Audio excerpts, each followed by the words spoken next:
इस वीडियो में हम कक्षा 10 का प्रश्नावली 2.2 का प्रश्न नंबर 1 को हल करेंगे। तो चलिए स्टार्ट करते हैं इस वीडियो को।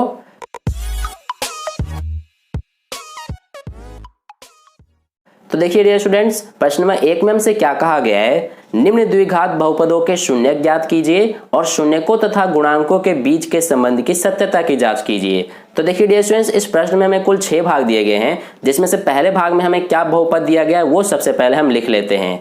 तो ये हमें दिया गया है x² माइनस 2x माइनस 8। हमें इस बहुपद का सबसे पहले शून्य ज्ञात करना है। तो देखिए ये हम शून्य कैसे ज्ञात करते हैं किसी भी द्विघात बहुपद का, तो इसके लिए हम क्या करते हैं, सबसे पहले कि इसका हम गुणनखंड ज्ञात करेंगे। ठीक है, और किसी भी द्विघात बहुपद का गुणनखंड ज्ञात करना आप कक्षा 9 में सीख चुके हैं। तो इसके लिए सबसे पहले हम क्या करेंगे कि इसमें जो हमारा बीच वाला पद है, यानी कि जो ये -2x है, इसमें जो ये गुणांक है -2, इसको हम 2 भागों में बांटते हैं, जिससे प्लस या माइनस करने पर -2 आ जाए और गुणा करने पर हमारा जो ये पहले पद का गुणांक है, इसका गुणांक कुछ भी नहीं तो 1 माना जाएगा, और लास्ट वाला जो हमारा अचर पद है -8, इन दोनों का गुणा करने पर कितना आएगा। जैसे देखिए इसका गुणांक 1 है तो 1 लिखा, गुणा में ये जो लास्ट वाला अचर पद है -8, इन दोनों का गुणा करने पर कितना आएगा, -8।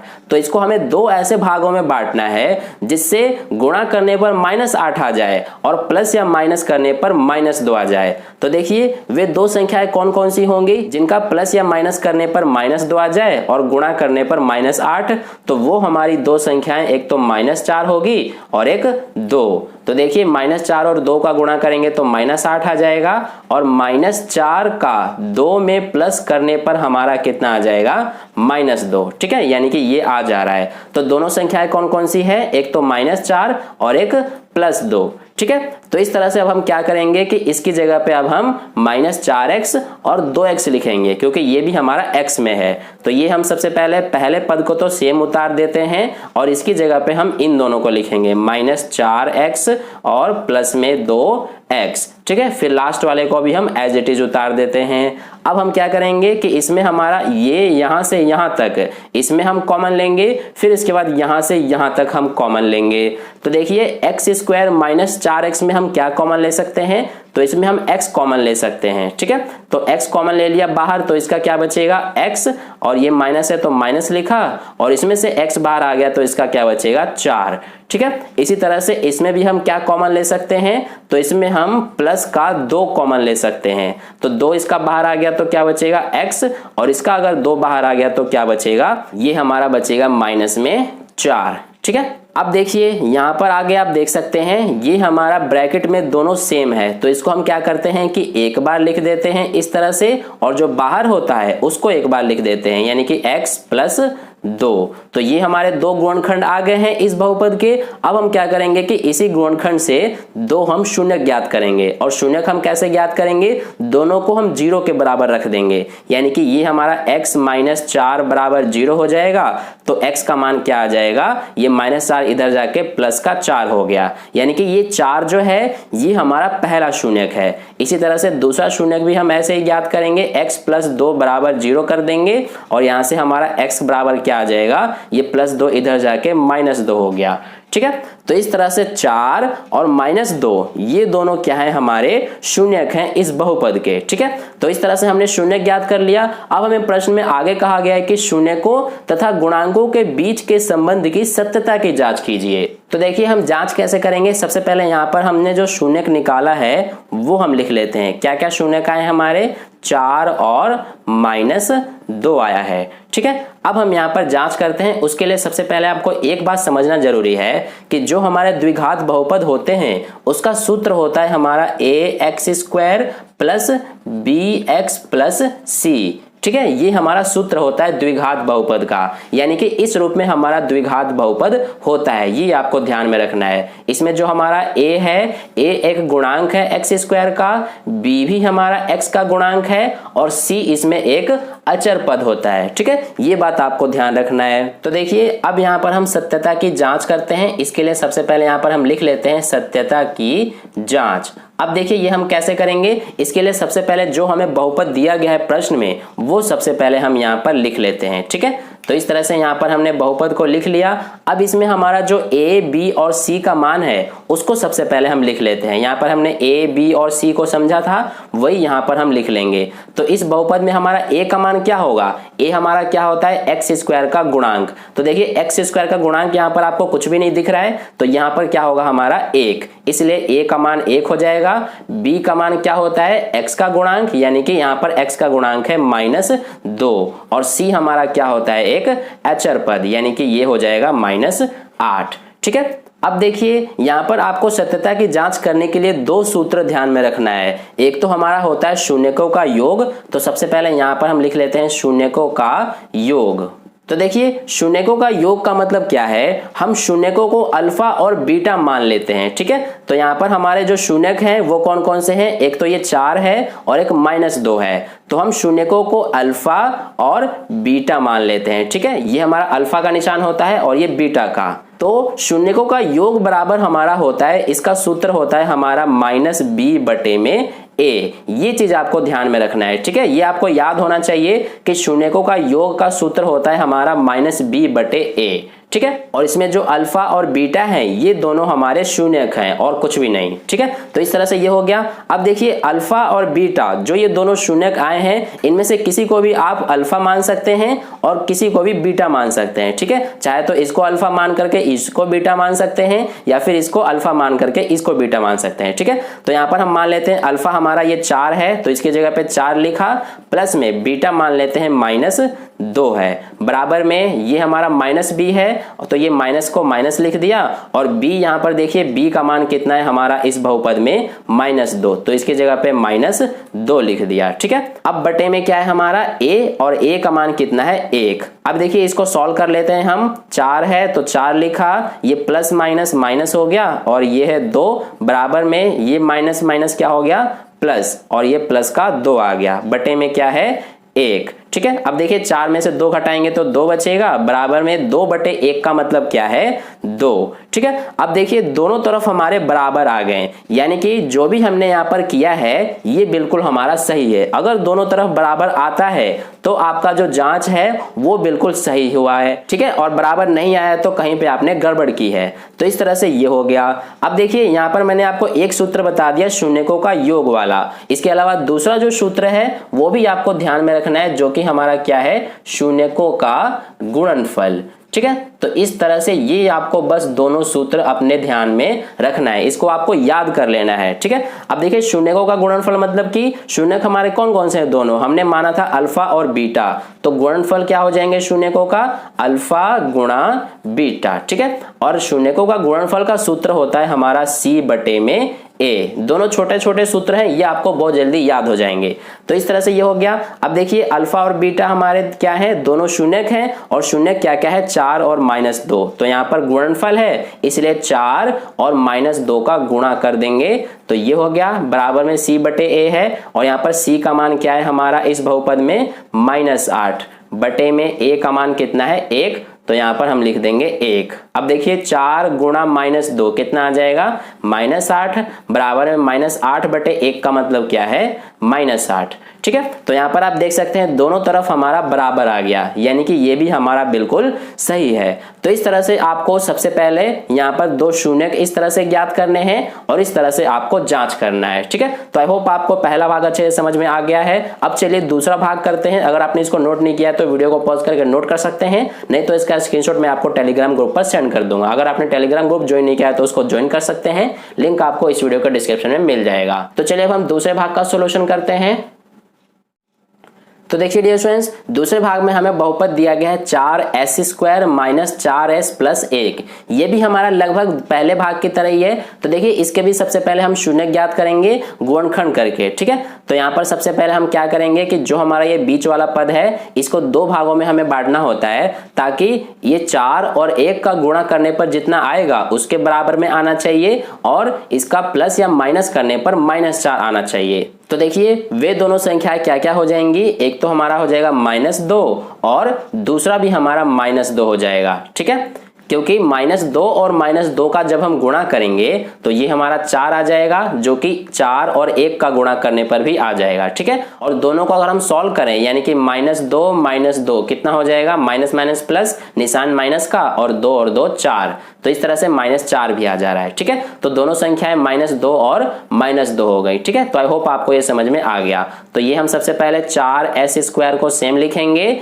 यहाँ पर -2s आ जाएगा, फिर से -2s और ये प्लस में 1। तो यहाँ पर अब सबसे पहले हम 4s² और -2s में कॉमन लेंगे। इसमें क्या कॉमन आ सकता है हमारा, 2s, ठीक है। अब देखिए इसका 2s बाहर आ गया तो क्या बचेगा, ये हमारा 2s बचेगा, और इसका 2s बाहर आ गया तो इसका क्या बच जाएगा, 1, ठीक है। इसी तरह से इसमें हम क्या कॉमन ले सकते हैं, तो इसमें हम -1 कॉमन ले लेंगे, तो यहाँ पर हमारा क्या बच जाएगा, इसका 2s बच जाएगा। देखिए यहाँ पर हमने माइनस बाहर ले लिया है तो इसलिए यहाँ पर अंदर प्लस का 2s बच गया है, ठीक है। इसी तरह से यहां से भी जब हम माइनस बाहर ले लेंगे तो यहाँ पर अंदर भी हमारा माइनस बच जाएगा और ये 1, ठीक है, क्योंकि देखिए माइनस माइनस प्लस हो गया। तो इस तरह से ये हो गया। अब यहाँ पर ब्रैकेट में हमारे दोनों सेम सेम है तो इसको हम एक बार लिख लेते हैं, यहाँ पर 2s - 1, और जो ब्रैकेट के बाहर है ये भी हमारा 2s - 1 हो गया, ठीक है। यहाँ पर दोनों एक जैसे हैं, ऐसा होता है हमारा।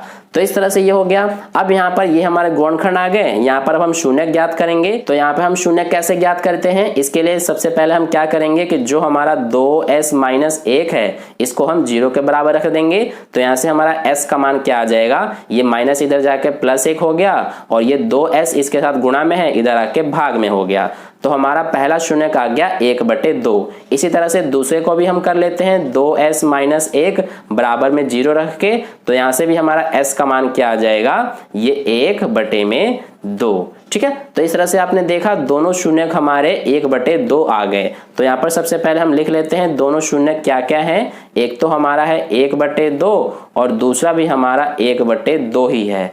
तो इस तरह से हमारे शून्य आ गए। अब यहाँ पर हम करेंगे सत्यता की जांच। तो सबसे पहले यहाँ पर हम लिख लेते हैं सत्यता की जांच, और जैसा हमने पहले भाग में किया था बिल्कुल वैसे ही करेंगे। सबसे पहले हम बहुपद को जो दिया है वो लिख लेते हैं, 4s² - 4s + 1। अब यहाँ पर सबसे पहले हम क्या करेंगे कि इसमें a, b और c के मान लिखेंगे।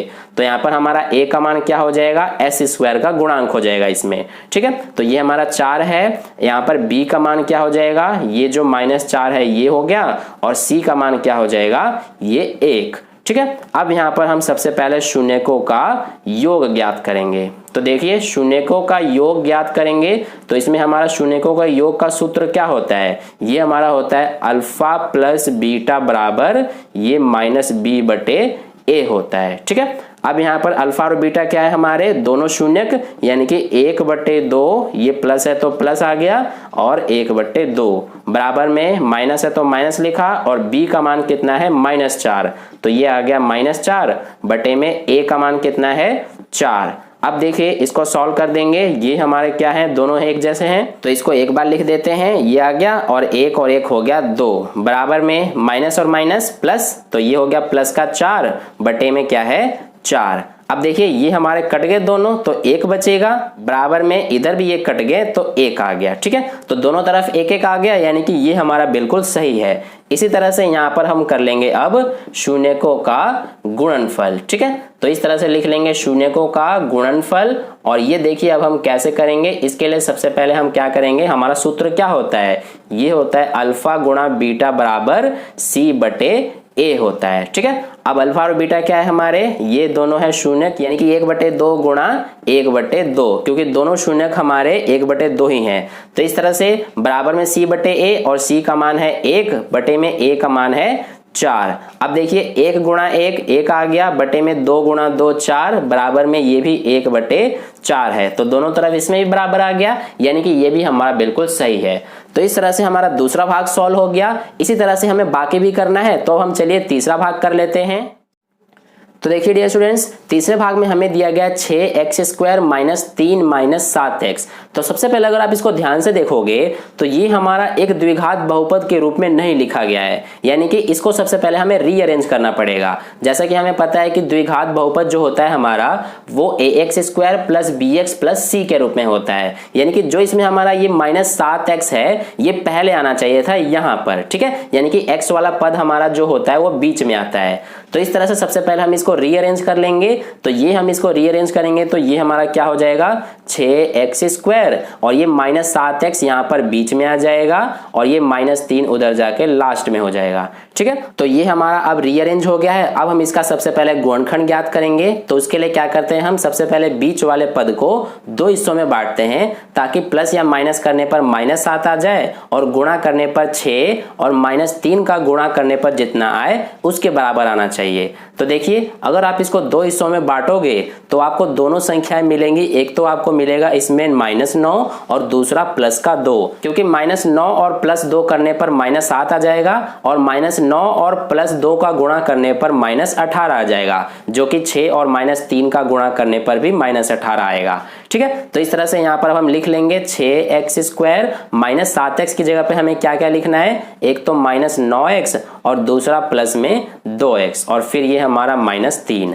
अब यहाँ पर सबसे पहले हमें 6x² माइनस 9x में क्या कॉमन लेना है, इसमें हम क्या कॉमन ले सकते हैं 3x, ठीक है। तो इसमें से 3x बाहर आ गया तो क्या बचेगा, इसका बचेगा 2x और इसमें से 3x बाहर आ गया तो इसका क्या बचेगा -3, ठीक है। अब इसके बाद +2x माइनस 3 में हम क्या कॉमन ले सकते हैं, तो इसमें हम प्लस का 1 कॉमन ले सकते हैं, ठीक है। अब देखिए 2x में से 1 कॉमन बाहर आ गया तो इसका 2x ही बचेगा और -3 में से +1 बाहर आ गया तो -3 ही बचेगा, ठीक है। अब देखिए यहाँ पर हमारे ब्रैकेट में दोनों एक जैसे हैं तो इसको हम एक बार लिख लेते हैं इस तरह से, और जो ब्रैकेट के बाहर है इसको हम एक बार इस तरह से लिख लेते हैं, ठीक है। तो ये हमारे दोनों क्या आ गए गुणनखंड। अब यहाँ पर हम शून्य ज्ञात करेंगे। इसके लिए सबसे पहले हम 2x माइनस 3 के बराबर में 0 रखेंगे तो ये हमारा x बराबर क्या आ जाएगा, ये -3 उधर आके +3 हो गया और 2 यहाँ पर गुणा में है इधर आके भाग में हो गया।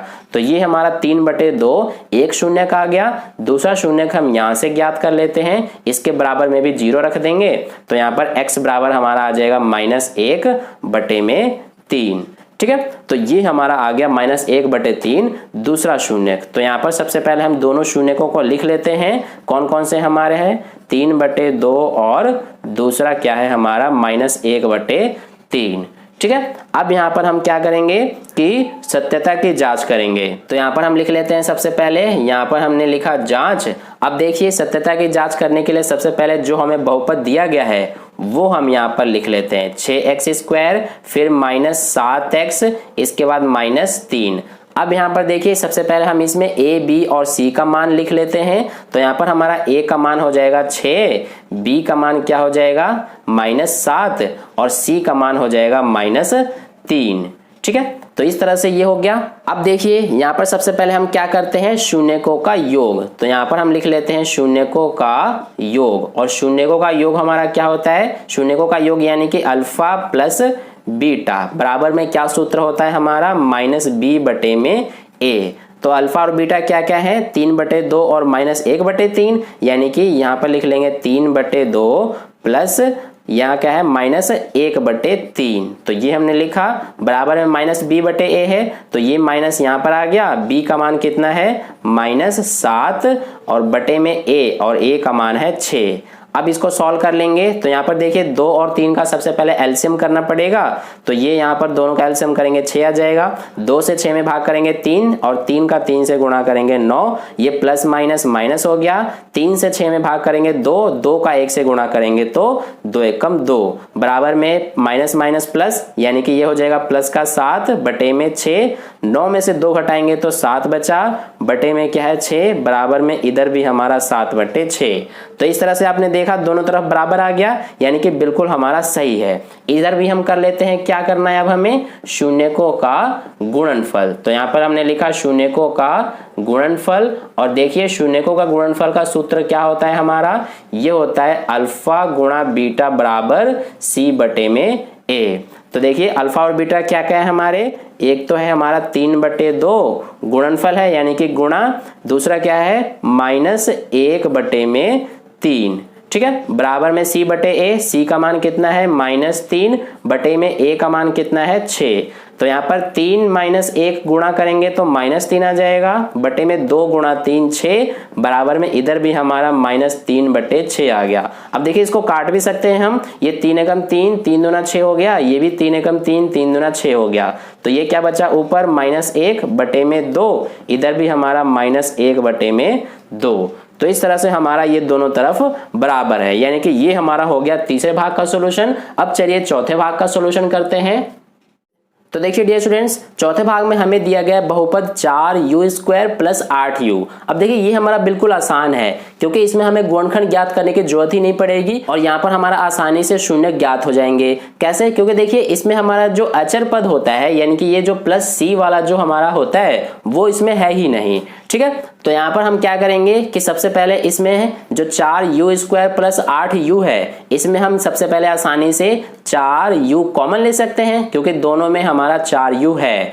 तब देखिए यहाँ पर 4u बाहर आ गया तो क्या बचेगा इसका, u प्लस है तो प्लस लिखा, और 8u में से 4u बाहर आ गया तो क्या बचेगा 2, ठीक है। तो यहां से अब हम शून्य ज्ञात कर सकते हैं। ये हम कैसे करेंगे, पहला हमारा गुणनखंड 4u है तो 4u के बराबर में 0 रख देंगे, तो हमारा यहां से u बराबर क्या आ जाएगा, ये 4 इधर गुणा में है, इधर आके क्या हो जाएगा भाग में, और ऊपर 0 है तो 0 लिखा, ठीक है। अब देखिए 0/4 का मतलब क्या है, यानी कि u का मान हमारा 0 ही आएगा क्योंकि जब 0 में 4 से भाग करेंगे तो 0 ही आ जाएगा। इसी तरह से यहां पर भी कर लेते हैं, u + 2 = 0 रखेंगे तो यहां से हमारा u का मान कितना आ जाएगा, प्लस का 2 उधर जाके -2, यानी कि दोनों शून्य हमारे क्या क्या आ गए, 0 और -2। तो इस तरह से हमारे दोनों शून्य आ गए। यहाँ पर हम लिख लेते हैं इसको, शून्य कौन कौन से हैं, 0 और -2, ठीक है। तो इस तरह से ये हो गया। अब हम यहाँ पर जांच करेंगे, तो यहाँ पर सबसे पहले हम लिख लेते हैं जांच। आप पूरा लिखना सत्यता की जांच।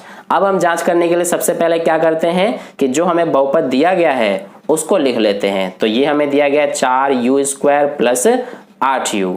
अब यहाँ पर सबसे पहले हम a, b और c के मान ज्ञात करेंगे। तो इसमें हमारा a का मान हो जाएगा 4, b का मान क्या हो जाएगा 8, और देखिए c का मान इसमें हमें दिया ही नहीं गया है। तो देखिए c का मान अगर हमारा कुछ भी ना हो तो वो हमारा 0 मान लिया जाता है, क्योंकि अगर यहाँ पर हम प्लस कर देंगे 0 इस बहुपद में तो इसमें कोई फर्क नहीं पड़ेगा, और यहाँ पर हमारा c एक अचर पद होता है तो इस तरह से यहाँ पर हमने अचर पद में 0 लिख दिया, ठीक है। तो इस तरह से हमारा c का मान 0 आ गया। अब देखिए यहाँ पर सबसे पहले हम क्या करेंगे, इसमें शून्यकों का योग। तो सबसे पहले यहाँ पर हम लिख लेते हैं शून्यकों का योग। तो देखिए शून्यकों का योग का मतलब क्या है, अल्फा प्लस बीटा बराबर, ये हमारा सूत्र होता है -b/a। तो यहाँ पर हमारे अल्फा और बीटा क्या है, 0 प्लस बीटा क्या है -2, बराबर में यहाँ पर माइनस है तो माइनस, और b का मान कितना है 8, बटे में a का मान है हमारा है 4, तो ये लिखा। अब देखिए यहाँ पर प्लस माइनस माइनस हो जाएगा, यानी कि ये आ गया -2, बराबर में ये 4 एकम 4, 4 दूना 8 कट गया, तो ये भी हमारा -2 आ गया, ठीक है। तो इस तरह से दोनों तरफ बराबर हो गए, यानी कि ये हमारा बिल्कुल सही है। अब यहाँ पर हम करेंगे शून्यकों का गुणनफल।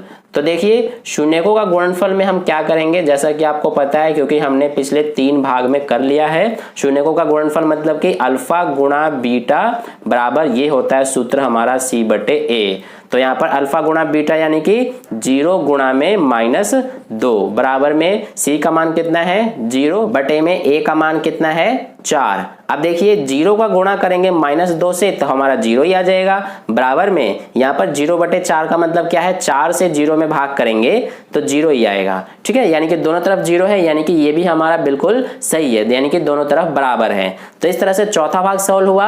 अब चलिए पांचवें भाग को करते हैं। तो डियर स्टूडेंट्स, पांचवें भाग में हमें दिया गया t² - 15। अब देखिए ये जो हमारा द्विघात बहुपद है इसमें जो हमारा ये आप देख रहे हैं bx, यानी कि ये जो बीच वाला पद है ये इसमें नहीं है, यानी कि ये इसमें से गायब है। ठीक है, तो देखिए इसको हम सबसे पहले इस तरह से लिख सकते हैं टी स्क्वायर, यहाँ पर माइनस है तो माइनस, और 15 को हम इस तरह से यहाँ पर रूट 15 का स्क्वायर लिख सकते हैं। बिल्कुल लिख सकते हैं, क्योंकि इस स्क्वायर से ये वाला स्क्वायर रूट कट जाता है तो हमारा 15 ही आ जाएगा, इसलिए हम इसको इस तरह से लिख सकते हैं। अब देखिए यहाँ पर ये हमारा किस तरह से बन रहा है, ये देखिए हमारा हो जाएगा टी स्क्वायर, यानी कि ये हो गया ए स्क्वायर, माइनस है तो माइनस, और रूट 15 का स्क्वायर हमारा क्या हो जाएगा बी का स्क्वायर। तो जैसा कि आप पिछली कक्षाओं में सीख चुके हैं कि ये हमारा एक सूत्र होता है ए स्क्वायर माइनस बी स्क्वायर बराबर क्या होता है ए प्लस बी और ए माइनस बी। तो इसी सूत्र का उपयोग करके और इसको हम आगे सॉल्व करेंगे, यानी कि ये हमारा जो है इस रूप में है, हम इसको इस रूप में लिख देंगे। तो देखिए ए का मान कितना है हमारा टी, तो यहां पर आ जाएगा हमारा ए प्लस बी, यानी कि टी प्लस ये हमारा b क्या है रूट 15, तो ये आ गया रूट 15। ठीक है, इसी तरह से दूसरा क्या है a माइनस बी, यानी कि ये हो जाएगा t माइनस रूट 15। तो इस तरह से यहाँ पर हमने लिख लिया। अब देखिए ये दोनों क्या हो गए हमारे इस द्विघात बहुपद के गुणनखंड हो गए। तो इस तरह से यहाँ पर हमारे गुणनखंड ज्ञात हो गए। अब यहाँ पर हम क्या करेंगे, यहाँ पर शून्य ज्ञात करेंगे। तो देखिए शून्य ज्ञात करने के लिए सबसे पहले हम t प्लस रूट 15 के बराबर 0 रख देंगे। तो यहाँ से हमारा जो है t का मान कितना आ जाएगा, यहाँ पर प्लस का रूट 15 इधर जाके माइनस का रूट 15 हो जाएगा। इधर भी हम क्या करेंगे t माइनस रूट 15 बराबर 0 रख देंगे। तो यहाँ से t का मान हमारा क्या आ जाएगा, माइनस का रूट 15 इधर जाके प्लस का रूट 15 हो गया। ठीक है, तो हमारे दोनों शून्य, एक तो माइनस रूट 15 और दूसरा प्लस का रूट 15 आ गया। तो सबसे पहले यहाँ पर हम शून्य को लिख लेते हैं, एक तो हमारा है माइनस रूट 15 और दूसरा क्या है हमारा प्लस का रूट 15। तो इस तरह से शून्य ज्ञात कर लिया हमने। अब यहाँ पर हम करेंगे जांच। तो देखिए जांच करने के लिए सबसे पहले जो हमें दिया गया है बहुपद उसको लिख लेते हैं टी स्क्वायर माइनस 15। अब देखिए इसमें सबसे पहले हम लिखते हैं क्या, a, b और c के मान। तो यहाँ पर हमारा a का मान क्या हो जाएगा, यहाँ पर टी स्क्वायर का गुणांक कुछ भी नहीं है तो 1 हो गया। और देखिए इसमें b का मान तो है ही नहीं, तो यहाँ पर सबसे पहले हम टी स्क्वायर माइनस 15 को इस तरह से टी स्क्वायर प्लस 0t लिख सकते हैं, क्योंकि हमारा ये वाला पद नहीं है इस वाले बहुपद में। तो यहाँ पर हमने क्या किया कि यहाँ पर आप देख सकते हैं x की जगह पे यहाँ पर हमें t दिया गया है। तो इस तरह से अगर हम 0t इसमें कर देंगे प्लस, तो इसके मान में कोई फर्क नहीं पड़ेगा। इस तरह से हमारा ये आ गया, यानी कि जब हमें किसी बहुपद में या तो a, b या c का मान नहीं दिया गया होता है तो वो हमारा 0 ही होता है। बस ये आपको ध्यान रखना है। ठीक है, फिर इसके बाद क्या है माइनस में 15। तो इस तरह से यहाँ पर हमारा b का मान क्या आ गया 0 और हमारा c का मान कितना है माइनस का 15। अब हम यहाँ पर क्या करते हैं, सबसे पहले शून्यकों का योग। तो देखिए शून्यकों का योग हम यहाँ पर कर लेते हैं, और शून्यकों का योग का मतलब क्या है, अल्फा प्लस बीटा बराबर क्या होता है माइनस बी बटे ए। तो यहाँ पर अल्फा और बीटा क्या है हमारे, ये है माइनस रूट 15 प्लस में रूट 15 बराबर में माइनस बी का मान कितना है 0, तो ये हो गया माइनस है तो माइनस बटे में ए का मान कितना है 1। अब देखिए ये minus root 15 plus root 15 solve करेंगे तो कितना आ जाएगा 0, क्योंकि माइनस प्लस माइनस होता है, और रूट 15 में से रूट 15 को माइनस करेंगे तो 0 ही आ जाएगा। बराबर में यहाँ पर माइनस 0 बटे 1 है, यानी कि ये भी हमारा क्या हो जाएगा 0, क्योंकि माइनस 0 बटे 1 है, और जब 0 के बटे में कोई संख्या होता है तो वो पूरा हमारा 0 ही हो जाता है। ठीक है, तो इस तरह से ये हो गया। अब यहाँ पर देखिए हमारे दोनों बराबर हो गए, यानी कि ये हमारा बिल्कुल सही है। अब यहाँ पर हम कर लेते हैं शून्यकों का गुणनफल। तो देखिए शून्यकों का गुणनफल करते हैं तो हमें क्या प्राप्त होता है, शून्यकों का गुणनफल मतलब क्या है, अल्फा गुणा बीटा बराबर c बटे a। तो यहाँ पर अल्फा और बीटा क्या है हमारे माइनस रूट 15 गुणा में प्लस का रूट 15 बराबर में c का मान कितना है माइनस 15 बटे में a का मान है 1।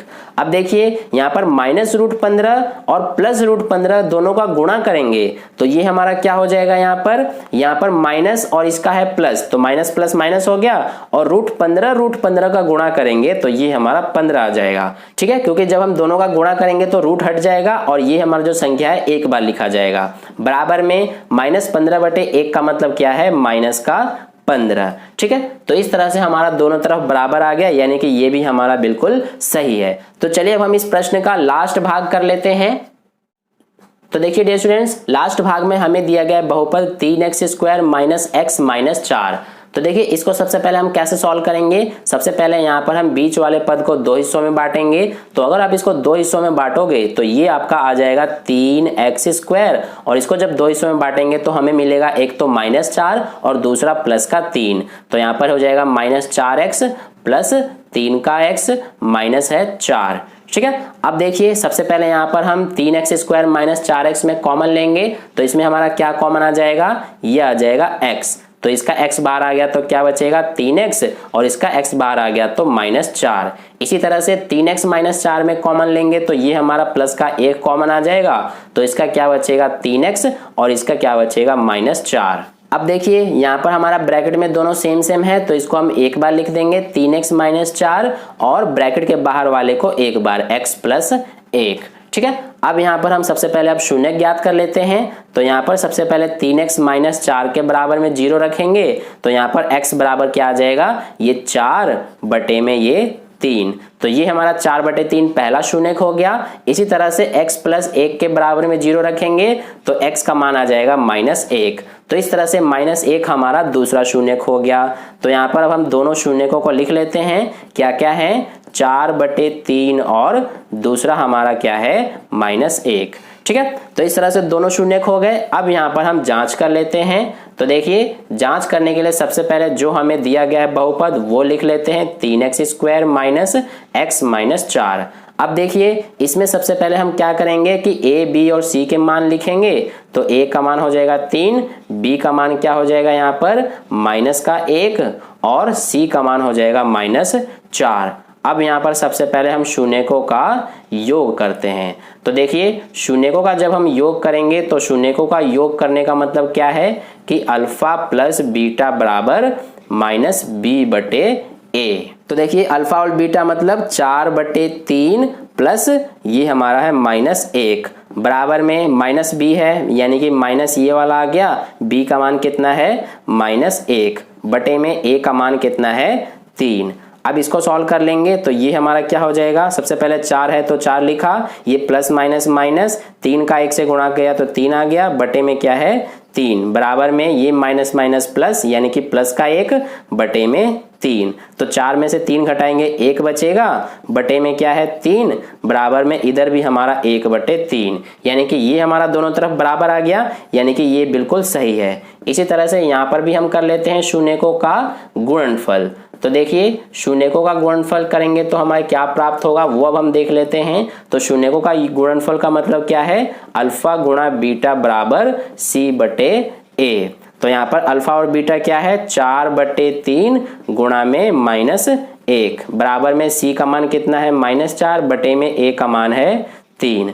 अब देखिए 4 का गुणा करेंगे -1 से तो -4 आ जाएगा, बटे में क्या है 3 बराबर में इधर -4/3। तो दोनों तरफ बराबर है, यानी कि ये भी हमारा बिल्कुल सही है। तो इस तरह से हमारा प्रश्न नंबर 1 का सॉल्यूशन कंप्लीट हुआ। अगर आपको वीडियो अच्छा लगा है तो लाइक कर देना, अपने दोस्तों के साथ शेयर कर देना, और पहली बार वीडियो को देख रहे हो तो चैनल को सब्सक्राइब करके बगल में जो बेल आइकन आता है उस पर ऑल वाले पे क्लिक कर लेना, ताकि नेक्स्ट वीडियो जैसी अपलोड की जाए उसका नोटिफिकेशन सबसे पहले आपको मिले। तो फिर मिलते हैं नेक्स्ट वीडियो में। धन्यवाद।